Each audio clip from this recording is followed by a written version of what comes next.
abịakwanụ m ọzọ Igbo. Okwu m nke kịta na nke taa na-agakarịrị ndị ntorobịa.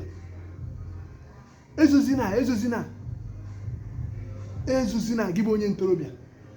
Ihe ndị agha bụ ebumpụta ụwa ya, ihe ndị agha dị gị n'ahụ, ezozinaa ihe ndị ọnatalichi, ihe ndị ị ga-emenwu.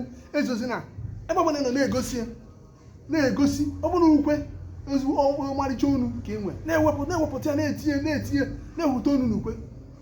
Ndị nọ n'okirikiri gị mgbe ị ga-emenwu ihe a, ọ bụrụ ịgba ka ị na-apịa agbara aka, na-apịa ịgba na-apịasị Igbo ike ka Igbo ka ndị ọrụ okirikiri nwanne na-apịa ịgba.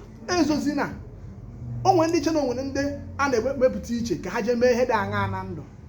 O nwere ike ọ bụrụ ka a na-eche mana ike egosi hụ na ndị ga-afụ ya wee mara n'ịkara aka na ihe dị etu na-egosi. Ezozinaa gị bụ onye Igbo. O nwere ndị ya afụsighịkwana ndị kwụ ọtọ ọbọzi anya nwa tukwu etukwu. Nwanne ọ ịchọ ka itukwuru etukwu, mana ọ bụ na itukwuru wee sị gị etukwuzina kwụrụ ọtọ na-egosi ihe ị ga-emenwu.